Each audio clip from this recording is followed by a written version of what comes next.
right now. The Triangle's #1 source for news and weather. This is WRAL.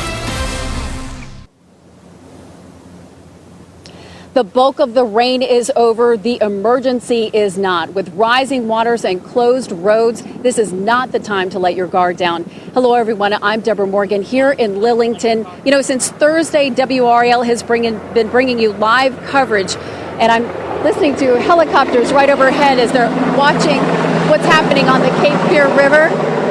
So that is a National Guard helicopter just making its way by. We have been covering as Florence has moved its way through North Carolina since Thursday. Tonight, David, Jeff, and I have stepped out of the studio to bring you stories from the communities we call home. And Deb, I'm here in Cumberland County in Fayetteville along the Person Street Bridge just over the Cape Fear River. That's the big story here. And here are the headlines. The rain is gone. The radar shows Florence has left the state and moved north. The current challenge is the flooding. This river, the Cape Fear, is expected to crest soon at about 14 hours from now.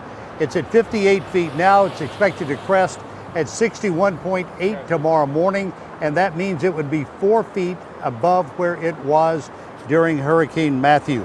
But here at our doorstep, FEMA has 2 Navy ships packed with personnel and supplies off our coast, ready to help should the situation get worse. Also, over the skies today, we saw a couple of Coast Guard planes. They are here as well. Speaking of being in the air, let's show you the Cape Fear from Sky 5. Sky 5 was up earlier today, and what you see is a very wide, very muddy, and very swift Cape Fear River. It is moving rapidly, and it is full of debris.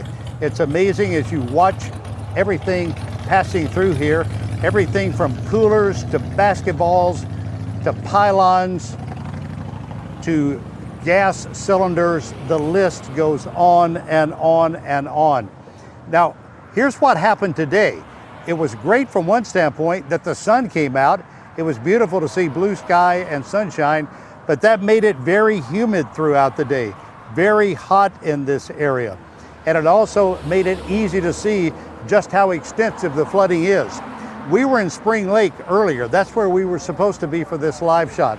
Only about 11 miles from here, but the flooding from the Little River is so extensive that the police and the fire chief told us late in the afternoon, if you don't want to spend the night right where you are now, you need to leave because you cannot get out of here later tonight should you stay. We went to Spring Lake because it's an area that flooded 2 years ago. Matthew made it miserable, and we wanted to see how people were dealing with it this time around. And this is what we saw. We began the morning around 10:30 in Lillington, where dozens of onlookers came to see if the Cape Fear would make history here. What is your biggest concern for this flooding now?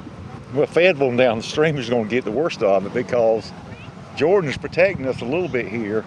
And the way the rainfall came, everything's down south. I mean, the eastern part of the state's having a problem, big time problem.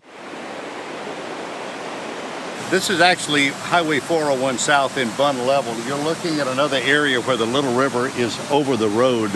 And we were just told by a sheriff's deputy, if you go just around that bend to the right that is ahead, he said he could not drive through it because the water would be over the top of the sheriff's deputy's cruiser. That it's that deep, it's that quick, and it's that dangerous. They are still trying to locate one person who is unaccounted for right now. Early afternoon, we were in Spring Lake, where police are very concerned about the rising waters. During Matthew, was it this bad here at this location? No. And that's what we sort of gauged how the level of the water was progressing and what we experienced in Matthews. And no, it was not. How much of a shock to you is it to see this twice in 2 years? It is a shock, and it's really a shock when you could literally stand over there at that church in their parking lot, walk around that building, and now you can't do it anymore. That water is probably 3 feet off the roof of that building. It's absolutely mind-blowing. We hopped on board an Army emergency rescue vehicle, taking us into areas flooded for the past couple of days. In one area, water came up at least 5 feet. We found 2 people who had stayed behind. Neither wanted to leave.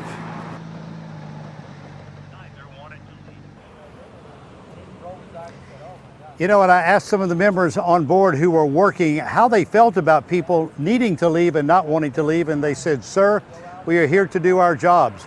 We provide the opportunity. We tell them we'll take them wherever we can to give them shelter. But if they choose to stay, we can't make them stay." One more note about the Cape Fear River. When it's down at its regular stage, it's not a very deep river. It's fairly shallow.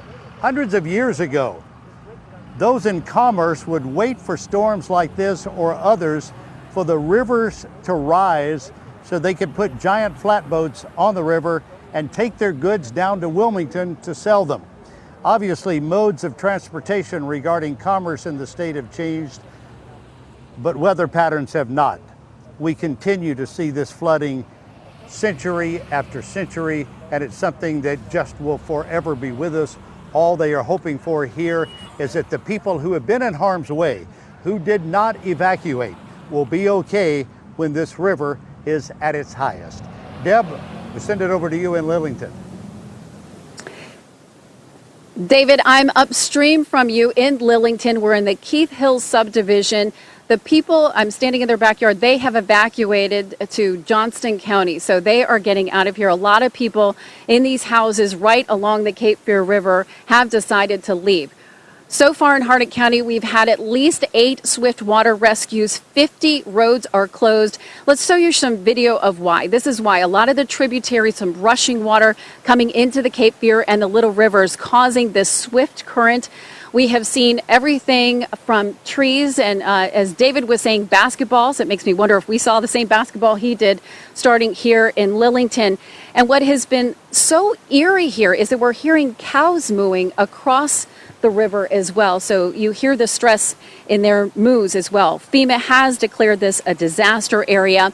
We talk a lot about river levels and what do those numbers mean? It is right now at 20 feet here in Lillington. The Cape Fear is expected to crest almost 5 feet higher by tomorrow. So we are expecting, even where I'm standing right now, to be underwater. The roads going to Cumberland County, highways 87 and 210, are shut down. They're impassable. And last time I talked to the sheriff of Harnett County, he said, we don't even have a way to tell people to go around the flooding because everywhere we can send them, there are more roadblocks. Scott Mason joining us now in Fayetteville with how people are faring down there with the flooding. Scott? Hold on. Let's see. Deborah, you find some amazing stories in these situations, and we found one on Andrea Court in Fayetteville. It began Friday afternoon when the winds began to howl. So I told my wife, grab the pets. She grabbed the cats, I grabbed the dog. We jumped in the car and we left within 3 minutes. And about 20 minutes later, the tree came down right where we were sitting, crushed the entire living room. We would have been dead for sure. And there was an angel on our fireplace. Everything else on the fireplace was completely destroyed. That angel is untouched. The angel is not the entire story. There is another part of this story that is even more profound, and we'll tell you about that tonight at 10 and 11. Deborah? Scott, thank you. You know, some of the folks here remember Matthew just 2 years ago. Right now, we're at a level that has not approached Matthew yet, but they are expecting it to get even worse. Same goes for all those folks down in Lumberton dealing with massive flooding and catastrophic flooding once again. Jeff Gravely made his way down there. Jeff, we were talking in the newsroom a short time ago. We didn't know if you would be able to even get to Lumberton, so you made it. Well, we did. It was not a direct route, but we did make it down to Lumberton. And you talked about there, they have not surpassed what they did in Matthew. They have here, and the waters continue to rise here in Lumberton. I just got off the phone with Corey Walters, who's the director of public works here in Lumberton, and he said the gauge is out to officially say how high the Lumber River is, but by his own judgment and history, he feels that it is 25 plus, which is higher than it was when Matthew rolled through here 2 years ago. What you're seeing here is a result of the swollen Lumber River, which is, we're here on Chestnut Street, and we've seen about any and everything here. When we got here earlier this afternoon, we saw a truck driver that had to be rescued out of his truck when he thought he could get across these waters. We've seen cats rescued. We've seen people rescued. And you know what? It doesn't have to be from FEMA. These are people that actually volunteered their efforts and their time. We talked to some gentlemen from Nash County who said, you know what, I have a boat. I feel like I need to go down there and help some people. But it's been interesting since then. FEMA has taken over and said, listen, we appreciate your help, but we're going to take it from here. As I mentioned, the waters continue to rise at the Lumber River. And the one thing that Corey Walters told me, I said, what's the message you want the citizens of Lumberton and the area to hear? He said, conserve water, please. Conserve water. Right now, the water pump in the water house continues to work. That has not gone out yet. When it goes, he has 8 million gallons of water, and then that's it. So he wants people to conserve water. Don't take long showers. Don't wash your car. Conserve as much as you can, because this could come to a point, and probably will come to a point, when the people of Lumberton are going to need water, and they only have 8 million gallons once that water plant shuts down. We're going to take you back up to Sky 5 to show you some viewpoints of here in downtown Lumberton as the Lumber River continues to swell. When we come back, we'll have more of our Hurricane Florence coverage. Stay tuned.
Gerald Owens along with Catherine Brown in the WRL newsroom as we continue our coverage of Tropical Depression Florence.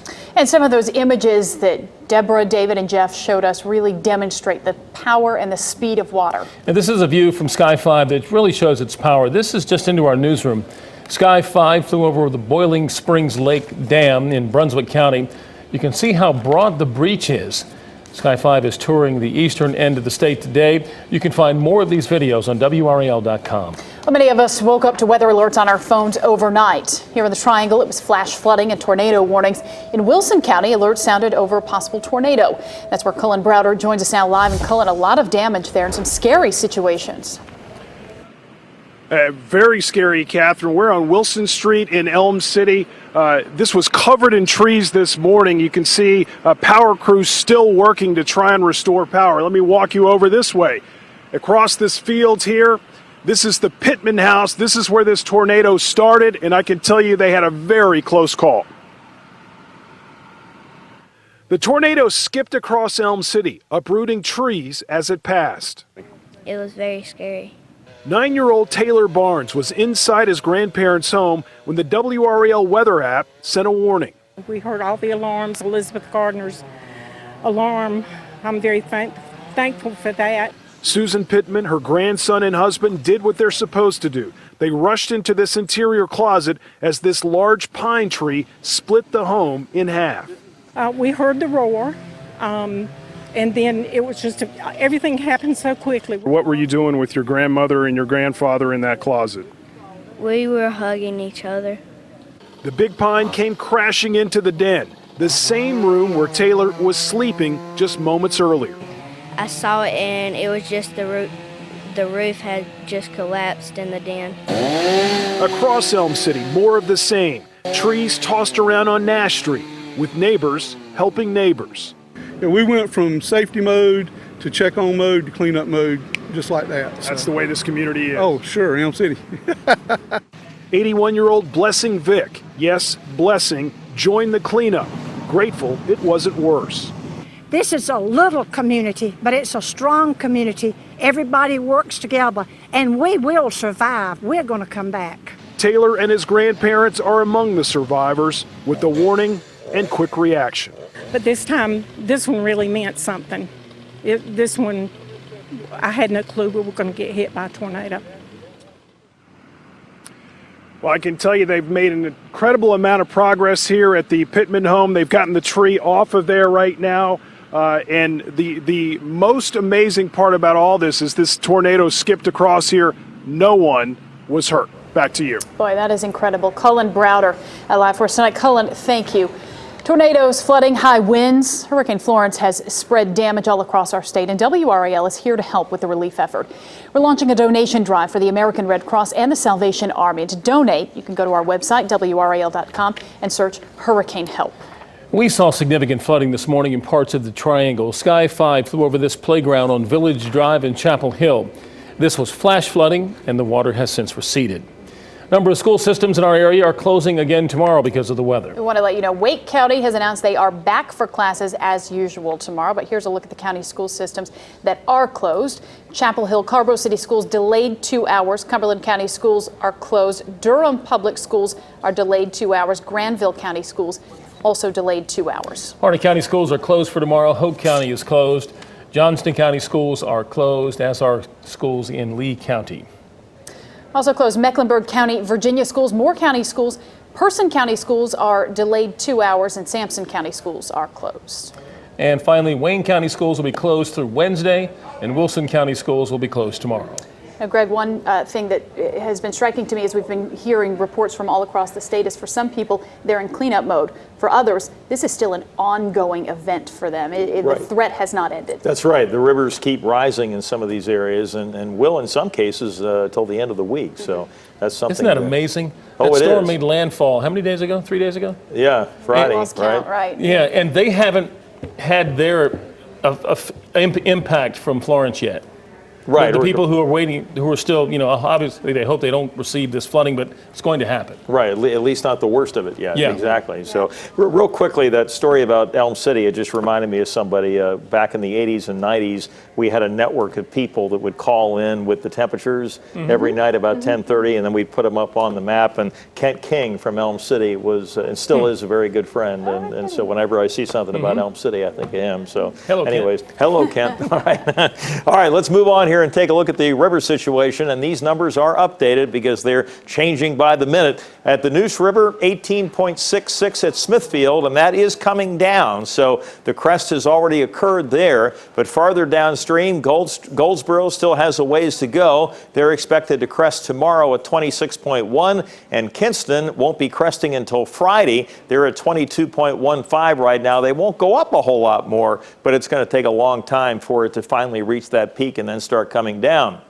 Now, if we take a look at the Cape Fear River in Lillington, they're about 6 feet over flood stage. They're forecast to crest about 11 feet over flood stage tomorrow. Fayetteville at 54.76. That's definitely on the rise. Still expecting 61.8 tomorrow before it starts to come down. And Elizabethtown, 37.37. That is about 12 feet above flood stage. They've still got a little bit more to go, but they're going to be holding there through a good part of the week, probably not cresting until Thursday. And finally, at the Lumber River, thanks to Jeff Gravely, we do have a number on that now, 24 feet. The crest pretty much going on right now and expected to start coming down later tonight and tomorrow. Here's a look at the radar with those showers and thunderstorms moving up into Virginia now. A couple of more out here, way out to the west, just north of Roxborough. They're also heading up into Virginia, but we could still see some additional showers and thunderstorms tonight. As you can see here, there are some with some cloud-to-ground lightning in our southern counties right now.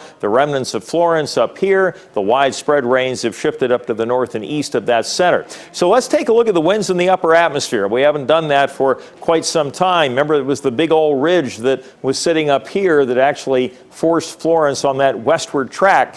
So we've still got some semblance of that ridge sitting across the eastern part of the country, but this little trough right in here is really the upper air reflection of what's left of Florence, and we're ahead of that trough, and so that's where you get upward motion and scattered showers and storms. But that trough axis shifts eastward to right over us tomorrow evening, and once the axis passes, then we should be in good shape for a few days with this new ridge over the south central part of the United States beginning to take hold, and so our weather should be quiet Wednesday, Thursday, and Friday. Then a little bit of a wave will try to erode the ridge a little bit and could give us an afternoon shower or thunderstorm on Saturday. And then on Sunday and into early next week, it looks like the ridge rebuilds and things go back to being quiet again. So for the next week, most of the time is going to be rain-free. So for tonight, a few showers are possible and some isolated thunder around, especially down in those southern counties. And then for tomorrow, an isolated shower or storm, mainly during the afternoon. Shouldn't be a big deal.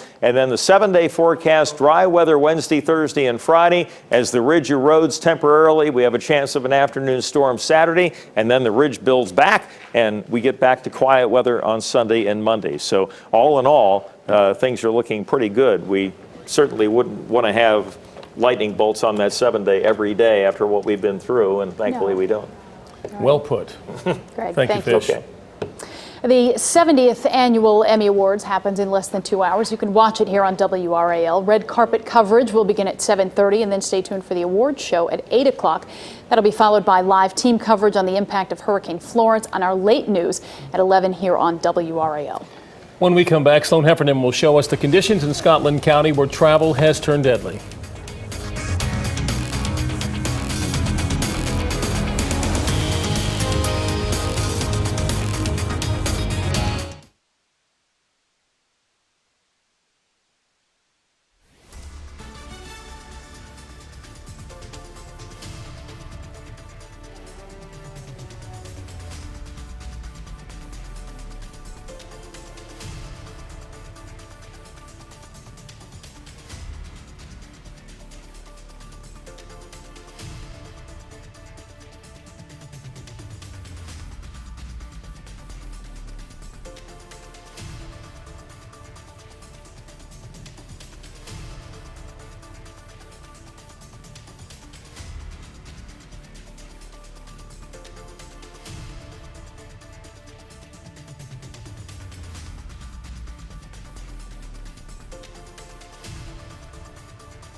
Monica Liberty in the Live Center with more Sky 5 video that you have got to see. Take a look at this video. As you watch, notice the trees on both sides in that area right there that looks like a canal. That, folks, that is Interstate 40 in Pender County. So they keep telling us we can't get to Wilmington area because of problems on I-40. And you can see that is a pretty big problem on I-40. There are areas where you can see crews are working, power crews are trying to get across, but it is a serious situation. And in fact, I should mention quickly earlier when we talked about how Wrightsville Beach is allowing people back on tomorrow, that's only if you're already in Wilmington or on the east side of it. You can't get there from here right now. Back to you. All right, Monica, thank you. Well, in order to respond to Florence, huge numbers of rescue teams have been activated. That's because of flooded and damaged roads. One rescue team from the Triangle is in Scotland County. Sloan Heffernan was with them today, and she has a look at the dangerous conditions they face. We're here at the staging area for the Swift Water Rescue Team from the Triangle. You can see that they have their boats ready. They arrived here last night, and they have already responded to about a half a dozen rescues. One was deadly. There's no denying the power of water in downtown Lawrenceburg. On North Main Street, the pavement is crumbling under its force. The sidewalk is giving way, and the front of this barbershop has collapsed. Yet some drivers are still willing to risk it despite the barricade, as we witnessed during a Facebook Live. Are you planning on going around? Yeah. The driver said they were heading to the hospital. We convinced them to find another way. I would not chance it. It is not worth your life. It seems like it's common sense, but continuously we go to calls where people think they can go through those areas where the water's going over the roadway. Raleigh Fire Captain Kevin Ellsworth shared these grim photos of another SUV whose driver didn't make it. The SUV went off a water-covered road not far from the driver's home overnight. That driver likely never saw it, drove through it, and it just washed him to the side. The water covers many roads in Lawrenceburg, including the one near Anthony Harrington's house. But I'm afraid that it's going to give away because under the road, the water was going under at the beginning, but now it's over the top of the road. So it is like a little creek up under there, but now it's all on top. I think it's just going to wash away. Harrington says the water got so close to his home last night, they were forced to leave, but he says he's staying tonight. I had the bedroom window open so I could hear the flow and everything, and if it picks up, then I can look out the window and see it. If we need to leave, we'll leave, but I'm not leaving my home tonight. I will be here. Emergency officials say now is not the time to take a risk. The consequences could be deadly. Back to you. All right, Sloan, thank you. And thank you for joining us. NBC Nightly News is coming up next. A programming note will air the coverage of the 70th Annual Emmy Awards on WREL tonight.